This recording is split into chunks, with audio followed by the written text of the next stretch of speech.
Welcome back to the First Draft Club. Today I have two special guests with me who are fellow writers and colleagues of mine in the Book Incubator. We have Harrison Gale, who is creative and business director of the Book Incubator, and Autumn Raine, who is a mentor in the Book Incubator. And I have invited them today because we're going to have a game show on the podcast. Welcome to Wheel of Feedback. Yeah, the crowd goes wild. This is going to be so fun. So this is game show day. First time we've had a game show on the podcast. The game We're show, trailblazers. We're we're making history. pioneers. We're pioneers in the world of writing and feedback. We are going to tackle, this is, even though it's a game show, there's a serious topic at hand. We are going to tackle what I think of as one of the trickiest challenges when it comes to writing in general, especially writing a novel, which is what to do with feedback when you get it. Are you guys excited? Oh, yeah. I was excited. Now I'm nervous, but No need to be nervous. So here's how the There are game two kinds of works. people. Like, yeah, let's do it. And like, now I'm nervous. I would be nervous too because you don't know what scenarios I'm going to pose to you, but there are no wrong answers. As we were just talking about before we started recording, there are no like wrong answers here. So here's how the game is going to work. I'm going to present 7 different scenarios, feedback scenarios to Harrison and Autumn, and they are going to choose between 3 options, and they're going to hold up a piece of paper that says their choice. Move on with your life. In other words, don't take the feedback. Start revising ASAP, like take it to heart immediately, and other. And this game show is really a qualitative game show. There's not really a winner. The point is to just discuss like the pros and cons of these different approaches. And my What do you hope, mean, if Mary? There has to always be one right answer to Right. everything and no nuance or black and white. That's how the world works, right? Of course, there has to be a winner and a loser. It's all a zero-sum Yeah, it's game. all about winning. Didn't Well, Little League teach you anything? I'm sorry to say I didn't do Little League, which is maybe why I didn't learn that lesson It's because okay, I didn't either. I didn't create a way to win, which is kind of the point. So, in all honesty, I want, if you're listening, if you're watching, hopefully you will walk away from this episode feeling more empowered to consider deeply the feedback that you get before you just take it to heart. And I say this because for years, I took all the feedback to heart all the time. Like anything anyone told me, I took. And it ruined my work. It made writing a lot less fun. I ended up with writing that was basically written by committee, and I lost my own vision. So, that's like the short version of the story. Feedback is essential for sure when it comes to writing a book, but we need to be discriminating and we want to stay empowered when it comes to deciding both what feedback to take, but also how to interpret the feedback, what to actually do with it. Because it's not, despite the kind of, I'm already subverting the game, despite the 3 choices, the 2 choices of like take it immediately or ignore it, like it's not actually a binary like that. It can, there's like a whole spectrum in between of ways you can interpret feedback and what you can do with it. And so that's why I thought we could have the 3 of us could have a really interesting conversation today about this, because Autumn and Harrison are both just like novelists and writers who I really respect. Okay, so are you all ready for number 1? Ready yes. as we'll ever be. Okay. Scenario number 1. 5 friends read your novel draft. 4 say nothing about the ending, but the one friend who is a published author says it feels, quote, too convenient and predictable. When you asked for specifics, this person just says, readers want more complexity these days. What do you do? Okay, Autumn picked Move On With Your Life, and Harrison picked Other. Let's start with Autumn, because I feel like yours is a little more, you're coming in hot. I am. I thought I was going to choose other for every single question. And I 100% was going to be like, well, how do I feel about the ending? What's going on? But then the reasoning came in. Readers these days want more complexity. And I think that's hilarious because I've heard the exact opposite. And I've heard that as well. I've heard readers these days are stressed out. They want something really simple and more easy to digest during trying times. I've heard what exactly that, right? It's like, no, readers want something that's a little bit more complex, something they can chew on. I think Hmm. readers want everything. So I say move on with your life. I might investigate and figure out if that friend was just saying that because she didn't know what to say in the moment, but she genuinely does not like the ending. Hmm. But if what she said is actually accurate, I'm probably gonna move on with my life. Mm-hmm. But I'll keep an ear perked up to see if I get any other feedback in that same vein or if it's a one-off. Yeah, it reminds me of like when so in my novel Palm Beach, there's just one kind of open thread that I left. It's barely even it's not I wouldn't even necessarily even call it a plot line. It's like a very, very small, tiny little subplot line. And I did decide to leave it open-ended. And the number of frustrated readers who have reached out, even or put in their reviews, like, I don't understand why she doesn't pick up her mom's call. Like, why, like, what happened with her and her mom? And I'm like, oh, this really frustrated people that I left anything open-ended at all, to your point. But also, it's like, it also makes me think about how we're not going to satisfy all readers, right? Like, it's like Yeah. four people didn't say anything. So if, 20% are disappointed, that's maybe a pretty good success rate. Harrison, what were you thinking? Yeah, so I said other because I actually think Autumn and I are more on the same page than our initial responses would suggest. But I think, what made my ears prick up a little bit was actually the first part, which was that four readers didn't say anything. Which I feel like in my style of storytelling, I want to leave my reader with something that they're thinking about at the end, right? It's that idea of like, they set the book down and they're still wondering, like, they're affected by it in some way. Either something is open-ended or something is complicated or it's really satisfying and that's why they're still thinking about it for whatever reason that it stays on their mind. And for me, I feel like if I go to five different readers and four of them don't have any comments at all about the ending, it depends on whether that means like no comments, meaning like they don't have any like feedback in the sense of I think you should change X. Um, if they are as opposed to like actually this is great, you should leave it just as it is. If they have no comments, I feel like that can also be really telling of like they're not having enough of a reaction to it one way or the other that Yeah. they think that it's on their mind when I ask for feedback. Hmm. So that made me think, maybe that's something to revisit, not necessarily change, but just think, okay, is am I leaving my reader with something that they're going to be affected by? But I think with the opinion of one person, I'm always very hesitant to change something based off of what one person thinks, because ultimately, even if they're very credentialed, like that is nice, but they're also just one human being, and it's an opinion at the end of the day. So Yeah. that's where I So landed. like that's a great point. So like the silence would maybe you probe more, like ask those people what they thought of the ending. Like is their Ah. silence coming, like you said, because they were underwhelmed or because they were so satisfied there was nothing to say, right? Also, I that made you talking about your work made me realize, can you both just say really quickly like what you tend to write, what genre you gravitate toward? Go ahead, Harrison. Yeah, I mean, I tend to gravitate toward I would say, um, uh, I really like historical fiction. Anything not set in the present time, I think, is quite fun.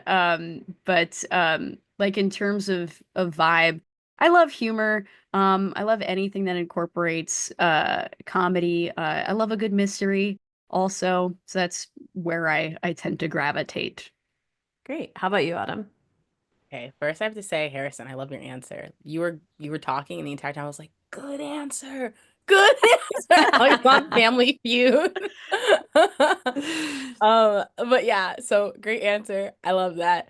But Got the as for autumn stamp of approval. 100%, I'll stamp it twice. But as for what genres I write, it tends to be very splashy YA or adult romance. So yeah, but I read Love everything. it. Cool. All right, scenario number 2. At a writing conference, you pay for a critique with an editor from a major publishing house. This person says your novel should start with what's currently chapter 3. But your first 2 chapters currently introduce your main character's family dynamics and the town's strange history, which are crucial later. Whenever Whatever you're ready, mine. you can pop it up. Oh, Ooh. unanimity. That's what I'm trying to say.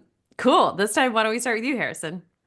Yeah, so as you can see, start revising ASAP.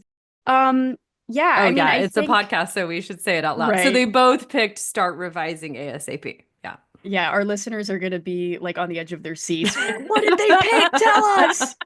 Um, but yeah, so I picked start revising ASAP. Um, what I appreciate about that feedback is that it's not necessarily like, oh, you need to move things around in this way specifically. I think it's also just like a common um edit I think that writers have to make in their writing, which is just starting too early. Of course, backstory is important, but I think something that it takes a little bit of a learning curve for a lot of writers is figuring out how do you weave that in as organically as possible into the larger text of the manuscript. And so I think if you're getting that feedback, it's something that almost all of us do at one point or another. And so they're giving you the point at which like this is the most interesting place to start. And it doesn't mean that you have to cut out everything that happens in chapters 1 and 2. It's just a suggestion to figure out more organic ways to weave it in to the part of the narrative where things really are already moving, where the narrative is already uh it already has its engine running, as opposed to like kind of plotting through establishing the status quo. So if I'm getting that feedback, like that makes me excited. In fact, that person's done me a favor because now I have a clear sense of like, all right, I need to jump here, as opposed to just like sitting there wondering like, where do I need to start? And then again, take that with a grain of salt. If you think that like, does this need to start at this point? What is the best place to start? But if somebody gives me that feedback and it feels right to me, I'm gonna follow that rabbit. Love it. Autumn? Once again, Harrison, good answer. Just a good answer. Pretend I am on Family Feud. Yes. Um, for me, I think along the same vein as Harrison, I'll add in a few things. As soon as you started asking the question, once you said editor, I was already thinking in my mind, okay, I'm going to take this feedback a little bit more seriously. Not that there are editors who can't give feedback that doesn't align with what you want to do, just that I already thought this person truly wants the best for me. Yeah. They probably want the best for me. They're at their conference, they're trying to help. Let me try to be more open. And then on top of that, I got what the edit was, and I was like, that's a really common edit, and that is probably true. I probably need to do that. If I hear that, I Yeah. probably want to do that. I'm also thinking I'm really great at beginnings. That is one of my strengths. So if that's something that's not resonating with someone, that's a really big problem. I think it's important to, know what you're really good at. And I'm like, Yeah. I'm really good at that. So obviously, I need to go back because it probably should have been a home run, right? Yeah. That's just what I'm thinking. And the very last thing is that you said two chapters to convey family dynamics and important information about the town, which is fine, but if I'm just trying to convey that information because the reader is going to need it later, I do not need 2 chapters for that. Mhm. 2 chapters, if I'm writing about a scene I just completely enjoy and I'm in love with it, and I think readers are going to be in love with it too. But just to explain some information, I Yeah. I know you can do that more efficiently than 2 chapters. As a matter of fact, you might be able to get that accomplished in just one scene with the family making remarks about the town and people having different opinions. And so yeah, just those that was a Yeah. perfect storm. One, super open to that piece of feedback. Two, I felt like that feedback, you hear it a lot, very reasonable, no reason to question it. And then three, everything said sounds reasonable, right? And also, I'm happy to get that feedback too, because at least I know chapter 3, this editor was interested. It was like, hey, Exactly. I like Yeah. I like this stuff. So I'm like, okay, great. So I start on chapter 3. Even my harshest critics are like, okay, there's something here. And then I just need to weave in this information someplace else. Yeah, and I think a great point is it's the weaving in. It's like you don't when you get this feedback, which I also have gotten a lot, I agree, it's like common. It's not you're not necessarily cutting everything at the beginning. You're gonna cut some, but like a bunch of it you just weave in later, right? It's like you're gearing up, you're warming up to get into the story. Then the story actually starts. That becomes your actual opening. And then the stuff that you're like, well, the reader needs to know. It's like the reader taking their medicine, you just weave it in like you would hide medicine for like a dog or a child. That's, Cool. and just to be clear, that's not how we think of our audiences as like dogs that need to be fed pills hidden in peanut A butter. diabetic dog. We think of our readers Yeah. as diabetic dogs. All right. Scenario number 3. You send your manuscript to 3 readers. 2 say your main character is frustratingly passive and needs to take more action. Oh, I've had this one before. The other one praises how you've shown someone realistically processing grief and gradually coming into strength. What do you do? So much pain. All Sacrifice. right. Autumn has start revising ASAP and Harrison has other. Yeah. Let's start with you, Autumn, this time.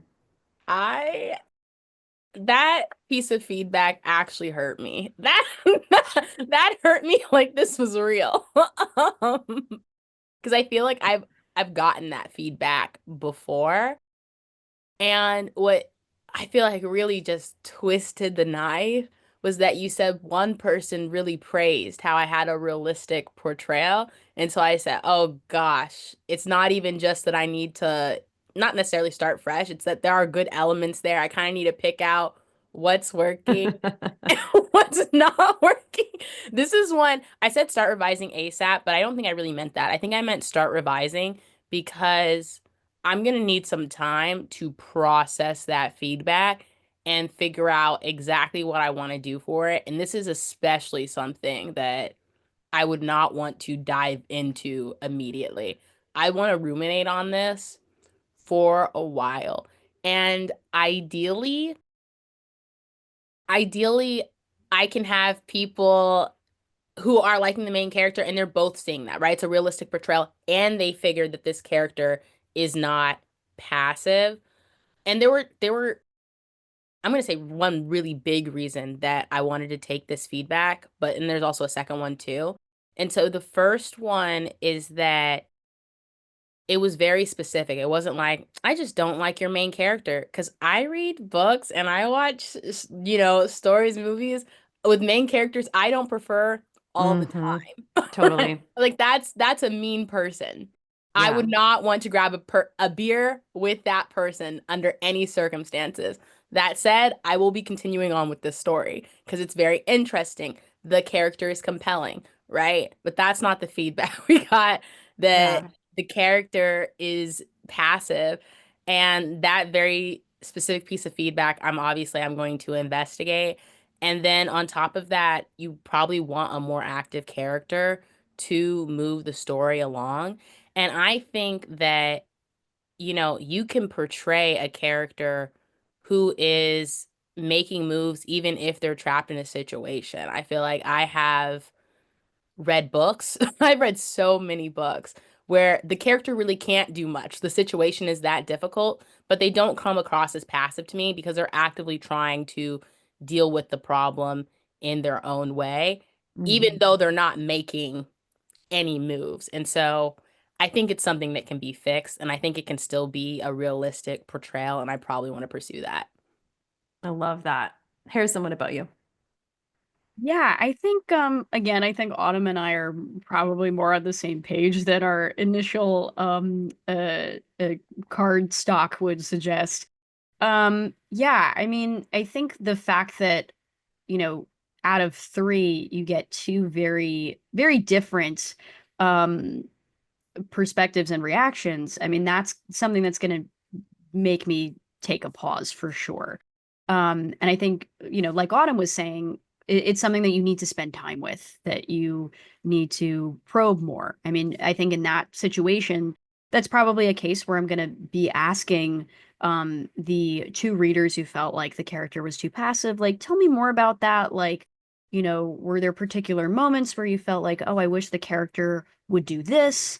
But also, too, I think, the context is important, right? Like, where what your reader is expecting also is important. Like, if I'm giving this book to two readers who are fans of like very plot heavy, high concept, um, kinds of narratives, and this book is meant to be like more literary, more slowly paced. It's meant to be more of this like introspection, for example, like it's meant to be more of this like introspective examination of grief. Well, sure, then of course those readers who are expecting something else or typically enjoy something else are not going to be satisfied by it. So Mary and I talk about this a lot, but I like to compare it to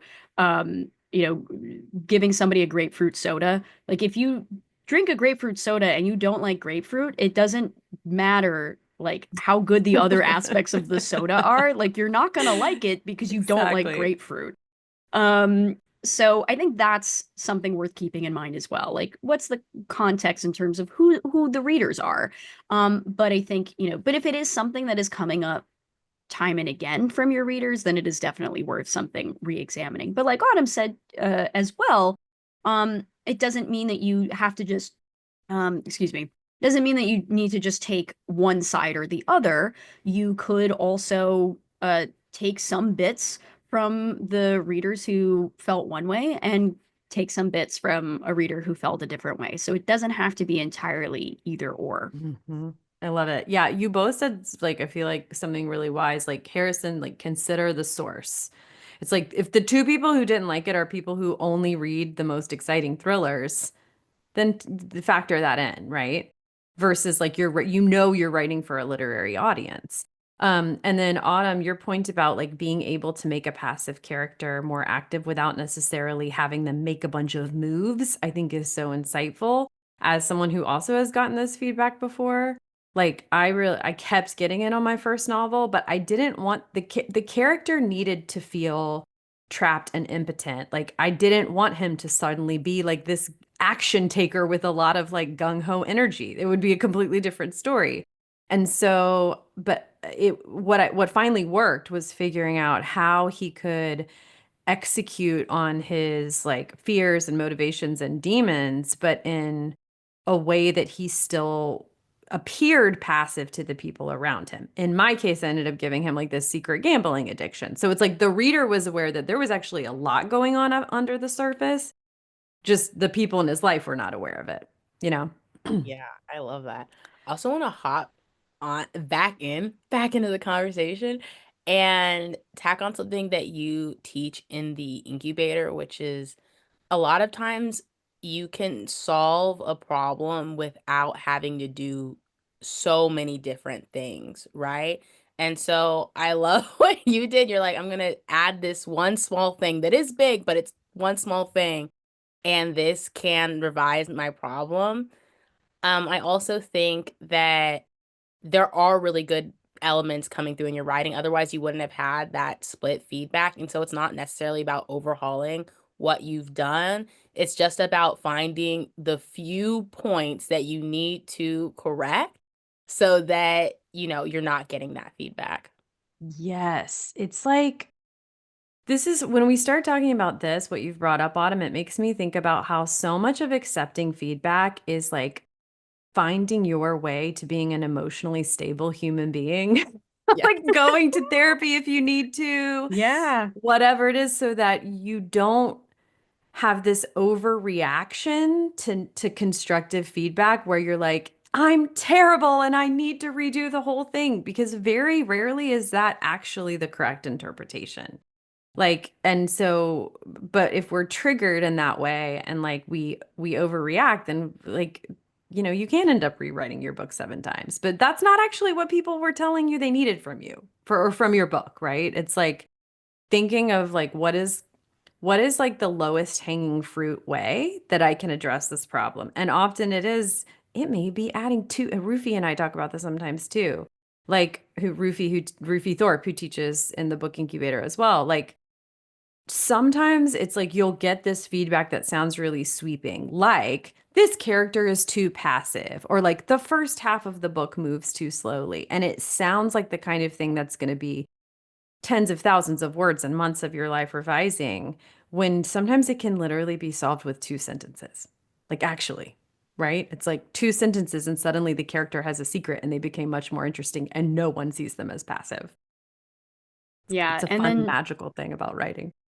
yeah. And I did want to just quickly add something onto that because I think that is also symptomatic of our tendency to uh, like overemphasize negative feedback and diminish positive Yeah. feedback. Like we're often so focused on identifying and correcting the things that aren't working that then we miss the things that are and that we're already doing well, that then we wind up making changes that, diminish the things that we were already excelling at and that were already resonating with people.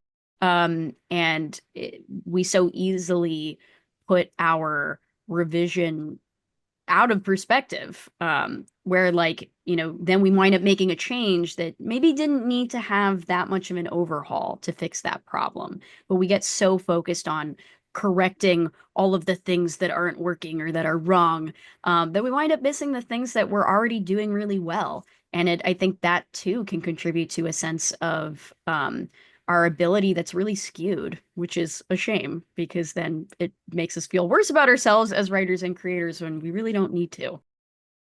Amen to that. Like 100%. Yeah, that's such a good point. Okay. Scenario number 4. Your writing mentor points out that your mystery novel's key plot twist is very similar to a popular book from last year. You haven't read this book, but after looking it up, you realize that several major plot points are nearly identical. You're about 90% done with your final draft. This one was tricky. By the way, full disclosure, ChatGPT churned these up for me, so I didn't come up with these. This is why I'm also acting surprised by them, but I liked this one. You're like, as you're reading, you're like, oh, wow, that's tough. Yeah. All right, whatever. You're ready, Autumn? I'm holding up 2. Oh, plot twist. Autumn picked 2. And Okay. they're different from what Harrison picked. How is that even possible? We have I all love the 3 on the conflict. table. I love the Autumn picked conflict. move on with your life and other, and Harrison picked start revising ASAP. I do too. Okay, Harrison, you this time go first, please. Yeah, I picked Start Revising ASAP because I mean, and I've thought a lot about this of like, kind of where do we draw the line in terms of similarity? But I mean, if it had been a book that came out a longer amount of time ago, I might have said move on with your life, it's fine. But I think because in this scenario, it's so recent and it's more likely to be fresher on the minds of agents, of editors, of readers, I think, and also compounded by the fact that it's not just one plot point similarity, it's multiple. I think that's worth taking a second look at and seeing too, like maybe you can put even more of a spin or a twist on it. I think a lot of challenges in um uh storytelling, crafting a narrative in production, wind up producing an even better result through those limitations. I mean, this is like a silly example, but and I don't know if it might even be apocryphal, but for those who are fans of the cartoon SpongeBob, SpongeBob SquarePants, which was like my jam seasons 1 through 3, comedy gold. I literally like lives in my head rent free. I'm quoting it all the time inside my own head. Um, but SpongeBob, originally, as I understand, again, this could be apocryphal, so don't like angrily tweet at me or whatever if this is wrong. But as I understand, originally he was meant to be called Sponge Boy, and they couldn't use Sponge Boy because it was like tied up in like licensing issues. There was like some like Sponge or Mop that like was already using the name. So they're like, okay, why don't we change it to SpongeBob, which is way So better. much better. Yeah. And So much they would have better. used a name that isn't as good had they not No. had that challenge of like, okay, Yeah. well, we can't use this name because of the licensing problem. So I feel like this is kind of one of those situations where it's like, yeah, all right, there's some similarities here to another book that came out recently, which just gives you an opportunity to dig in a little deeper, see what's kind of the minimum lift that you could do to put an extra twist on it, put an extra spin on it, make it even more unexpected. Yeah, and kind of looking Fun. at it as an opportunity to go even further as opposed to like this, apocalyptic, like, ah, I have to start everything over. Like, you probably don't even need to make changes that big, but really thinking like, okay, if somebody else has done this before, even if it wasn't my intention to emulate them, how can I make it twistier? Um, or I put more of my love own spin that. on it. It's like the SpongeBob phenomenon. Love it. SpongeBob phenomenon. We could be talking Um, about Sponge Boy right now. Ew. Ew. No, SpongeBob is so much better because No. then you have Patrick. They probably didn't come up with Patrick till they had SpongeBob, I would think, because it's like Bob and Patrick. I don't know. It's like I feel like it The could have had butterfly a effect. rippling effect. The butterfly effect. Love that. Okay, Autumn. Okay. For me, at first, I was 100% like, oh, move on with your life. It's going to be okay. I was like writing mentor only wants the best for me, really open to the feedback. Feedback came, I said, nah, move on with your life. And you said last year, you said, I said, you know what? My mentor's really on top of their stuff because last year is so recent. And you said, I haven't read the book before. I was like, I guess great minds think alike. I'm happy that book was popular, but dang. Um, and then my thing was like, well, you got to start revising immediately. But I said, no, let me put in other. And I did that for a few reasons. One is exactly what Harrison said. Sometimes, like, the tweaks that you might need to do can be so minor, right? So minor. And suddenly something feels fresh, right? It's like, oh my gosh, you're ingenious for doing this way. And it was the tiniest change, and it's like it's almost like you're paying homage to something even if you Mhm. had no idea, right? And so I was like, okay, this edit could be super super minimal. I was also thinking about a couple other things, which is that one, maybe you could even use it to your advantage. I don't know exactly how obvious the plot twist would be, so you definitely have to investigate. I'm like, you know what, maybe that's a comp book and it works out really really well, right? Mhm. Mhm. Maybe you can use this, right? Maybe it's actually going to be to your benefit. So hold your horses, hold your horses. Just think about this, right? And the last thing that came to my mind is that it takes years for your book to come out, right? And so we're bringing this to the mentor, right?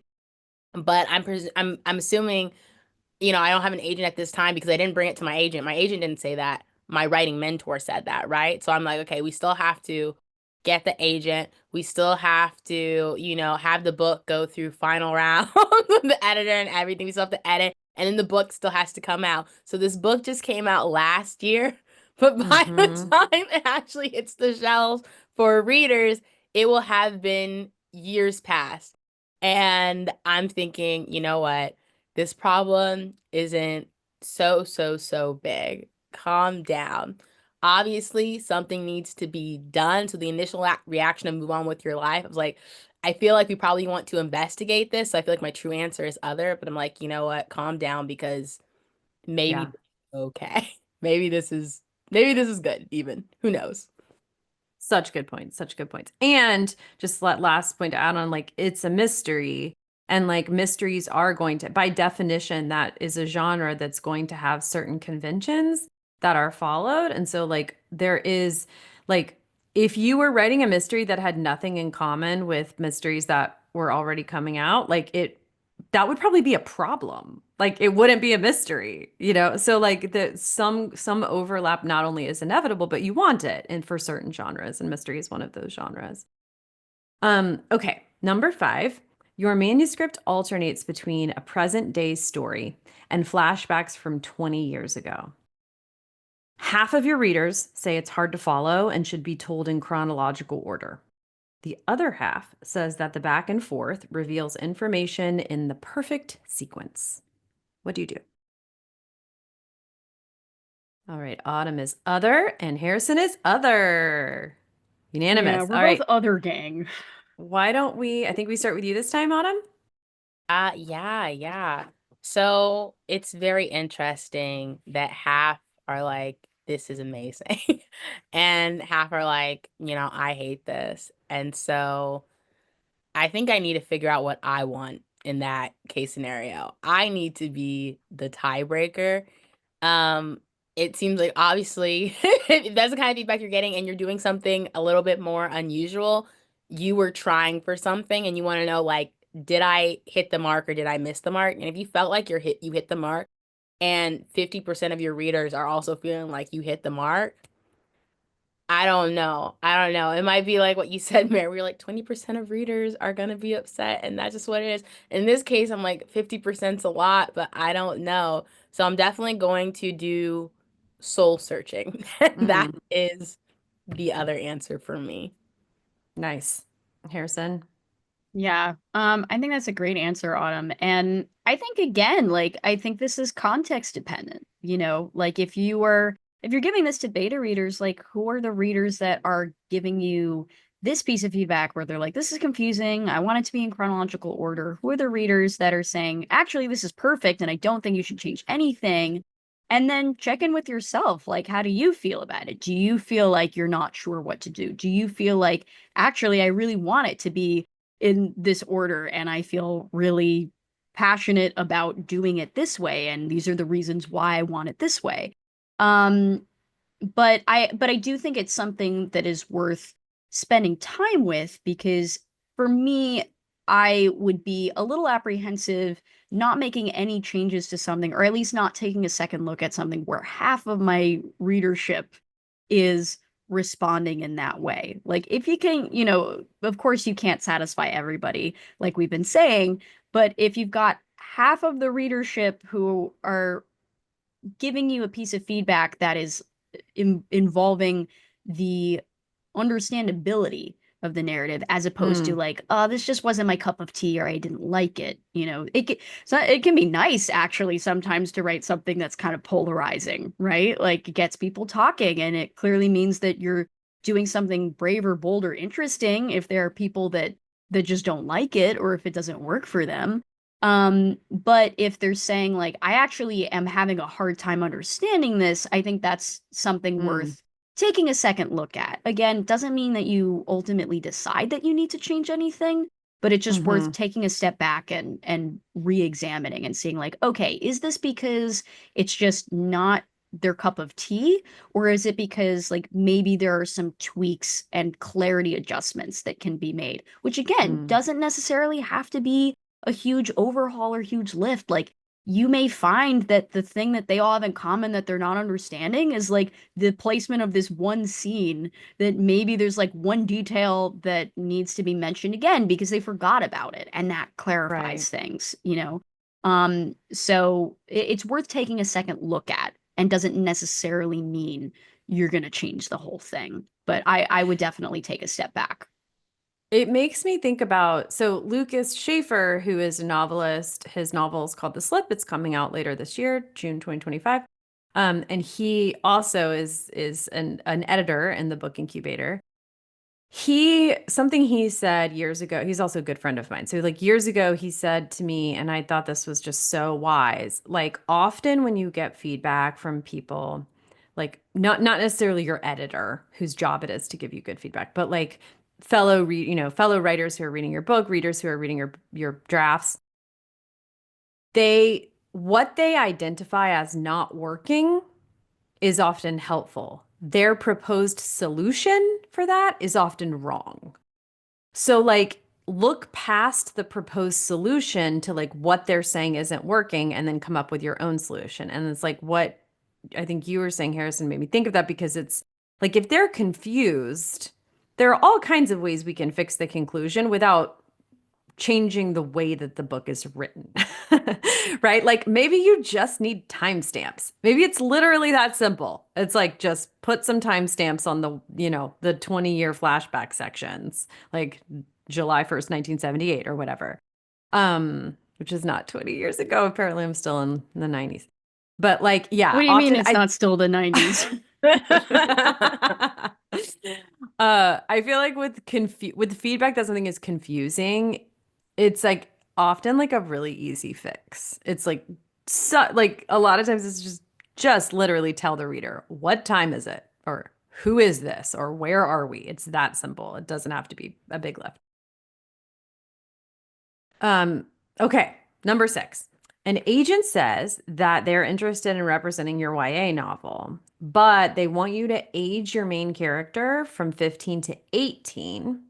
This is going to require changing some major plot points and they're changing their high school experiences.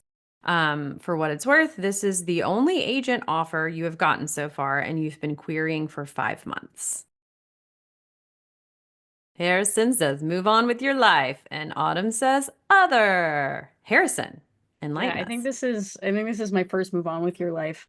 Um, yeah, I mean, I think I think the amount of time that you've been querying and the kind of responses that you've been getting during that time is really the thing that would uh make Mm, or break my decision to like accept or try to incorporate these changes. There was a minute there where I was like, okay, maybe this is like a little bit uh murky because, maybe I'm a writer who is open to making those changes. Maybe I actually quite like the idea of making it more new adult than young adult. But then you said you've been courting for 5 months. And I am so sorry to say this to our writers listening, but that's really not a lot of time to be querying. Querying is like it is nasty long business. It is a slow moving process. It is normal to be querying for way longer than that. Hopefully with advice that you get from Mary or if you join the book incubator, that process will be more streamlined for you. But even then, that's just the way that the publishing industry moves. And there's gonna be a lot of instances where you query for quite a while, but it doesn't necessarily mean that you're doing anything wrong. You're just looking for the right fit. So I heard 5 months and that felt like a very short amount of time to me.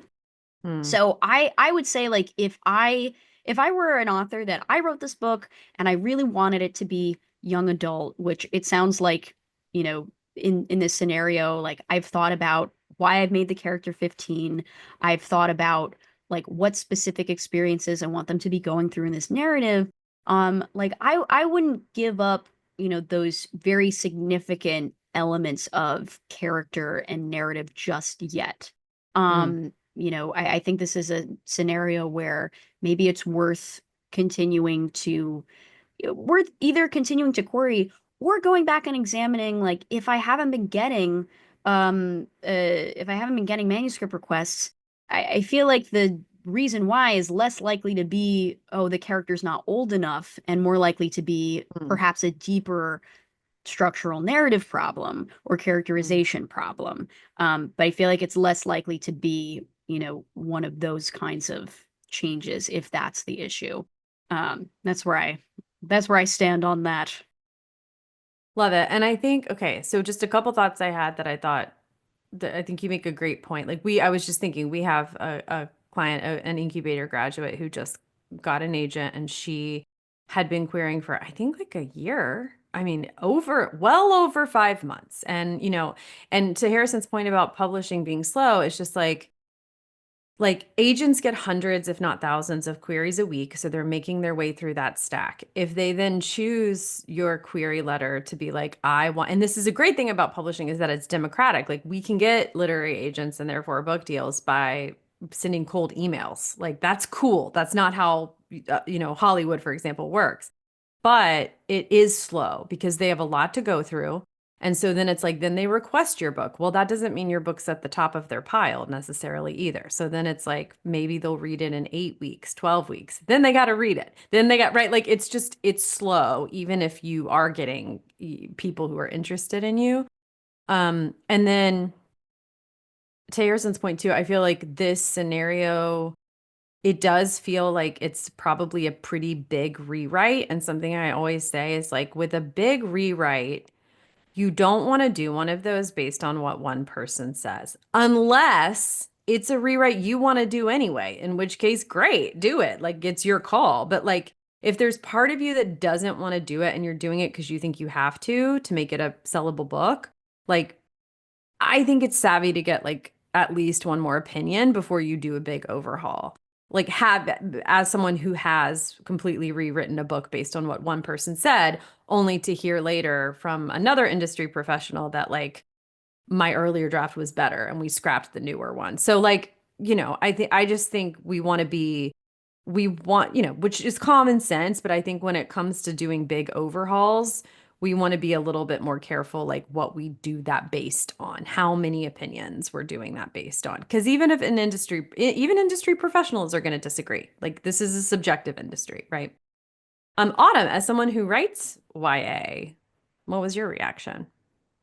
I would have to figure out if it's something I want, just like what you said. And similar to what Harrison said, 5 months is relatively a short time. So I'm probably not going to make that edit unless it's something that's already on my heart to do. That said, the reason I Mhm. said other is because before I reject this edit or try to implement this edit, which I think is pretty big, I do want to know something, and that is, does this edit change the heart of my story? Mm. Right? And if this edit changes the heart of my story, and I'm assuming I'm like, I'm really in love with the heart, it's an automatic no. I'm moving Mhm. on with my life and I'm moving on with the quickness.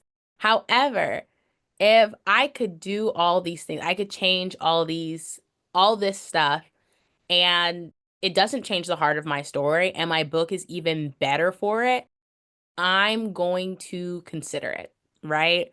My instinct would be probably going to change the heart of my story since I'm writing in YA.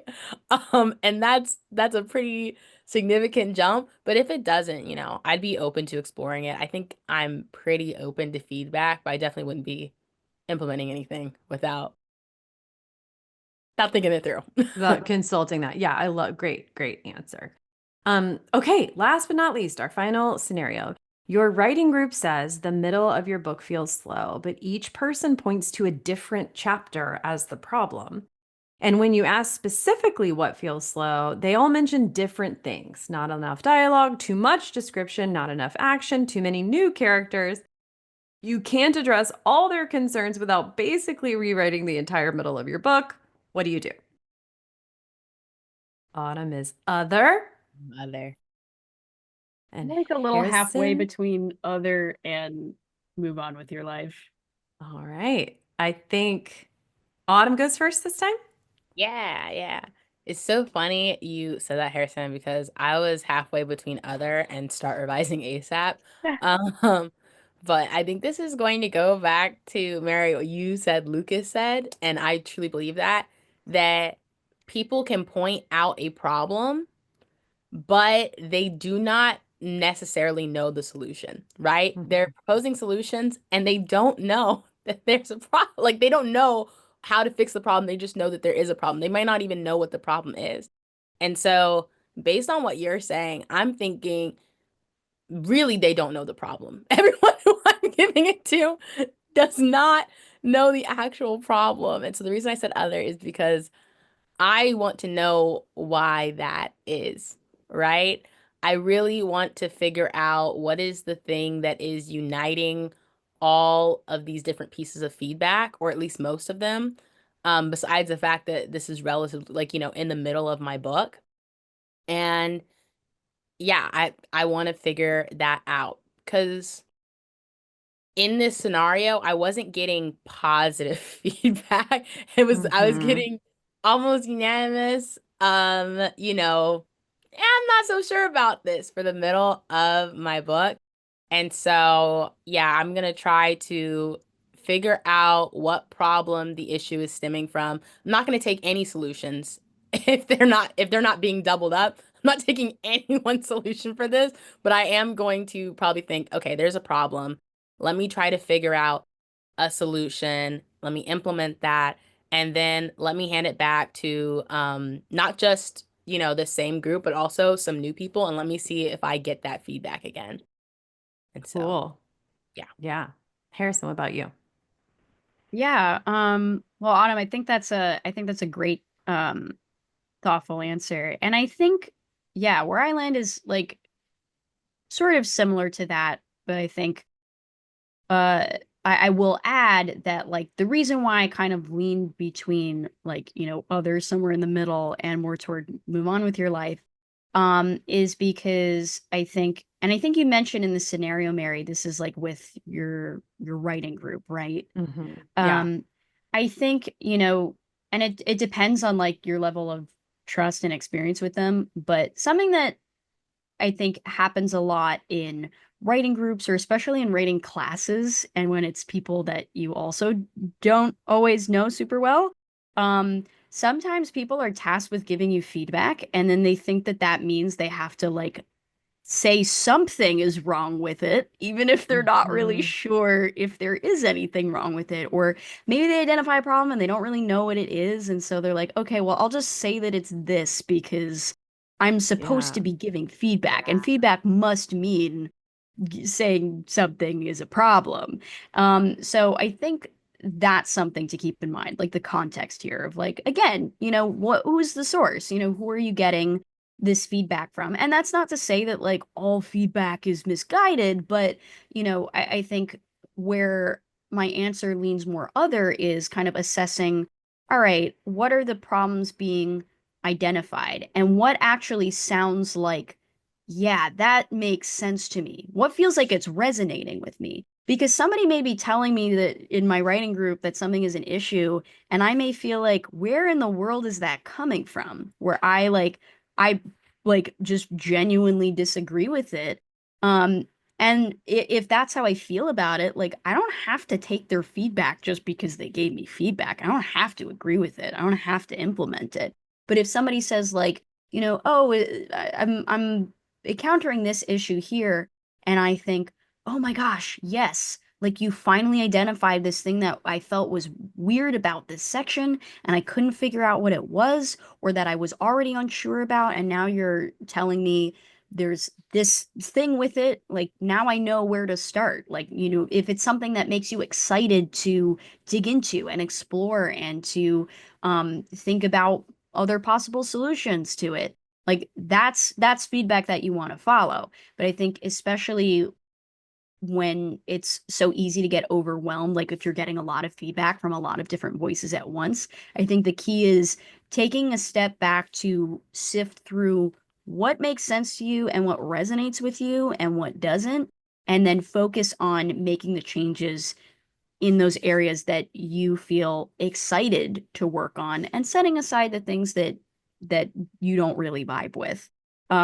So in that sense, like that part of it is like move on with your life. And we've kind Yeah. of been talking about this too. Like you're not going to satisfy everybody. And so part of that is also accepting that you are not going to be able to take every note that you get. I always think of Issa Rae, who said this once, that like early in her career, she was like getting notes from executives and like trying to incorporate all of them. And then somebody was like, or maybe she had this realization where she was like, oh my gosh, if I try to incorporate every note, like this isn't going to make any sense anymore. I simply won't be able to satisfy everybody's opinion. Yeah, So right. ultimately, I have to be the driver of the car. I have to be steering the ship, and I have to trust myself to decide what resonates with me and what I think makes the most sense and what I can set aside.